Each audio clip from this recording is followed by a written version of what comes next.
Baik, perkenalkan nama saya Jelfran Kaligis. Pada video kali ini, saya akan membahas mengenai bahan bakar dan teknologi pembakaran.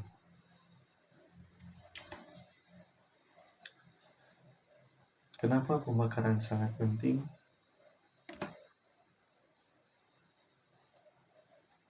Mengapa pembakaran sangat penting?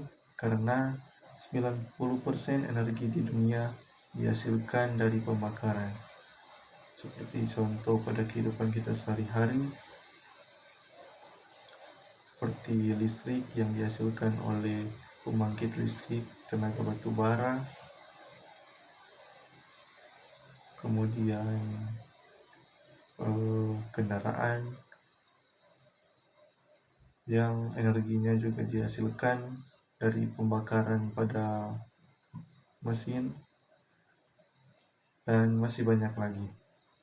Yang kedua, aktivitas yang memerlukan power atau tenaga yang tinggi biasanya diperoleh dari pembakaran. Contohnya seperti pembangkit listrik yang dapat menghasilkan energi yang besar, kemudian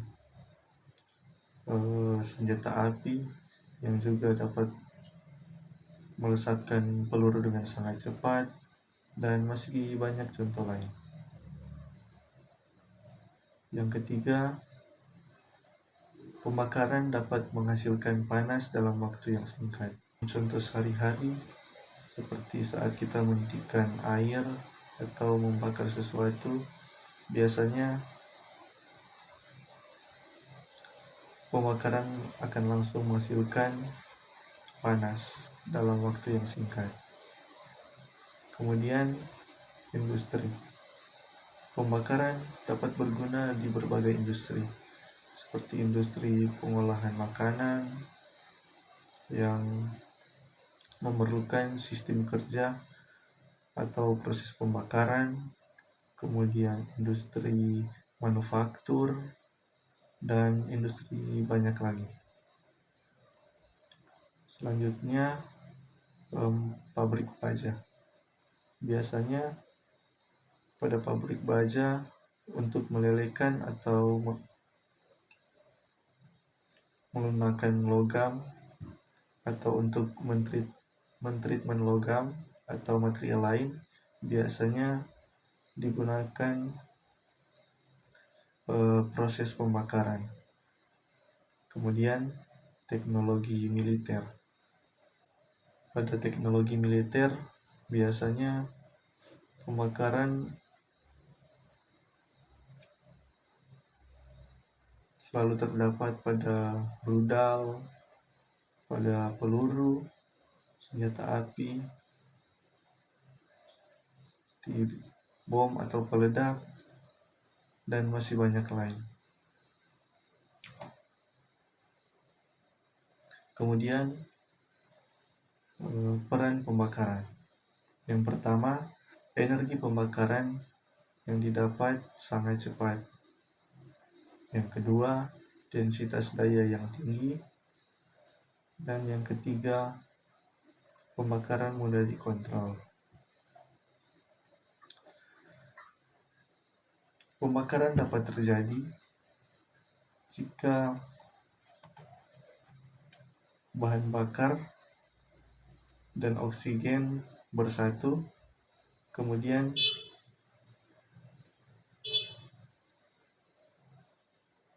jika ada aktivasi panas yang memancing pembakaran terjadi. Kemudian pembakaran langsung menghasilkan panas dan gas buang. Pada bahan bakar biasanya terdapat molekul aktif yang merupakan molekul-molekul bermuatan yang disebut ion. Radikal bebas adalah molekul yang bermuatan akibat pemutusan dan sangat mudah untuk bereaksi. Kemudian, pembakaran terjadi jika molekul-molekul bahan bakar dimuat bermuatan. Kita kembali ke tadi.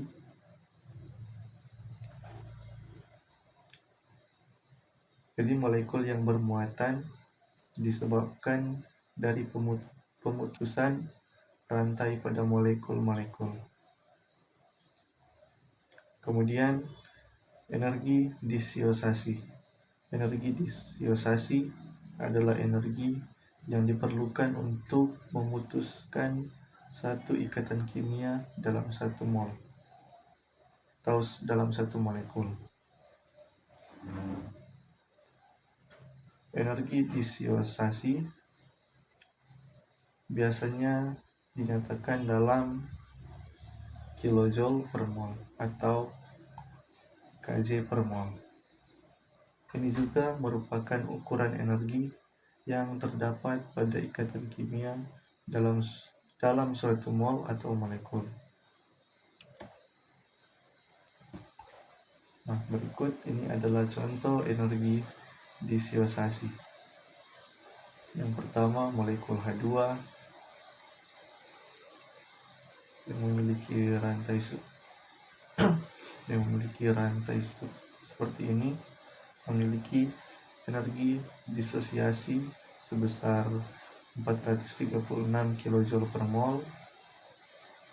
Kemudian O2 yang memiliki energi disosiasi sebesar 498 kJ per mol.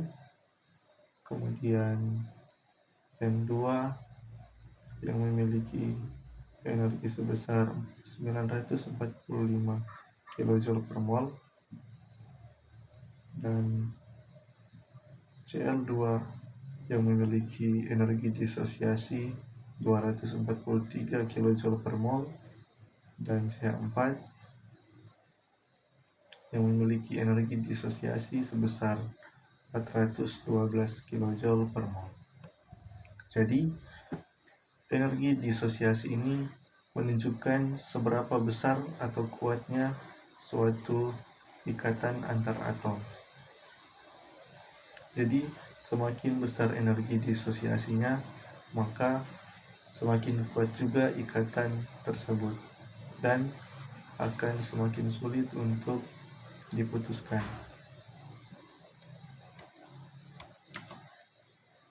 Selanjutnya, entalpi delta H.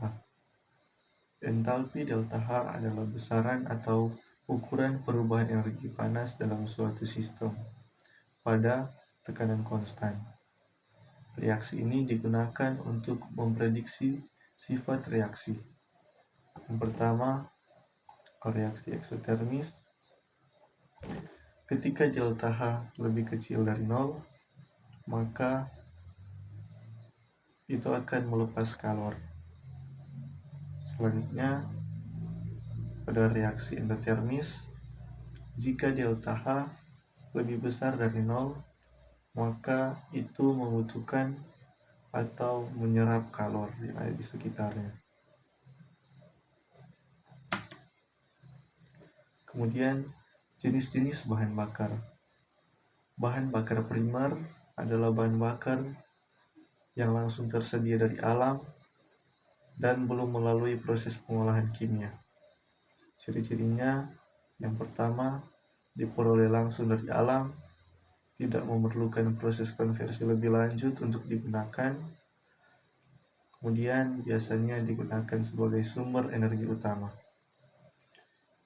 Contoh bahan bakar primer, yang pertama batu bara, kemudian minyak bumi mentah, kemudian gas alam, kayu bakar, dan uranium untuk energi nuklir.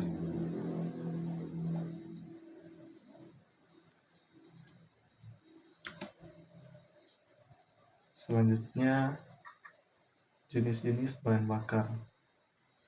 Bahan bakar sekunder adalah bahan bakar yang dihasilkan melalui proses pengolahan atau konversi dari bahan bakar primer. Ciri-cirinya, yang pertama, telah melalui proses pengolahan, kemudian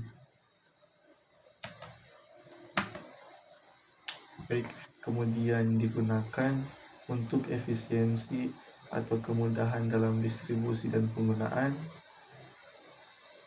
Berikutnya, biasanya memiliki nilai kalor yang lebih tinggi atau bentuk yang lebih praktis. Contoh bahan bakar sekunder, yang pertama bensin yang sudah diolah dari minyak bumi, kemudian solar yang juga diolah dari minyak bumi, kemudian LPG, selanjutnya etanol atau biofuel, selanjutnya briquette atau batu bara, dan listrik dari pembangkit listrik tenaga primer, seperti contohnya pembangkit listrik tenaga batu bara. Kita masuk ke materi gas ideal.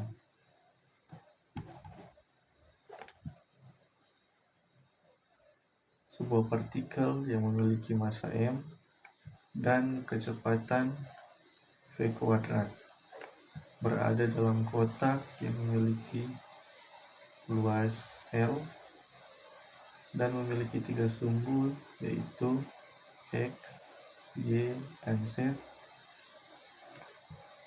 Dan untuk menghitung momentum tumbukan pada dinding A1, maka Vx per 2x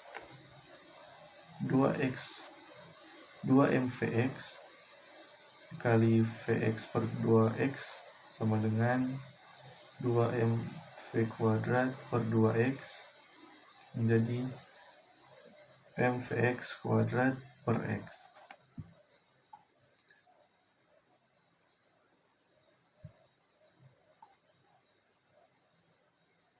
Kemudian untuk menghitung banyak partikel, maka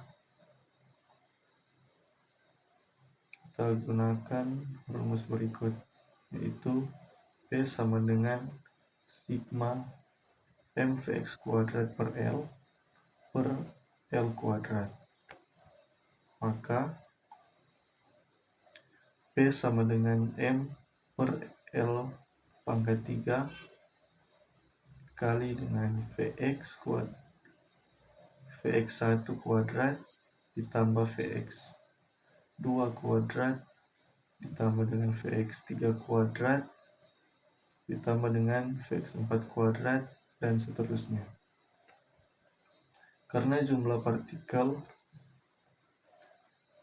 NV sama dengan N per L pangkat 3, maka rata-rata kuadrat kecepatan partikel yang terdapat pada arah X adalah P sama dengan M NV kali Vx1 kuadrat ditambah Vx2 kuadrat ditambah Vx3 kuadrat ditambah Vx4 kuadrat dan seterusnya per N. Maka kita dapatkan P sama dengan rho Vx kuadrat.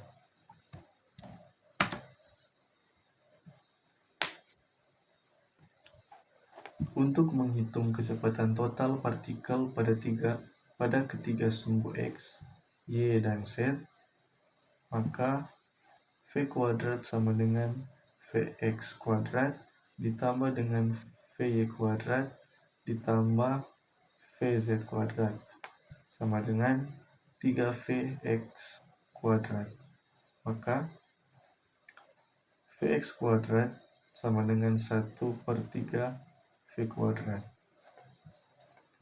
Dan rumus akhir yang diperoleh adalah P sama dengan 1/3 P rho V kuadrat.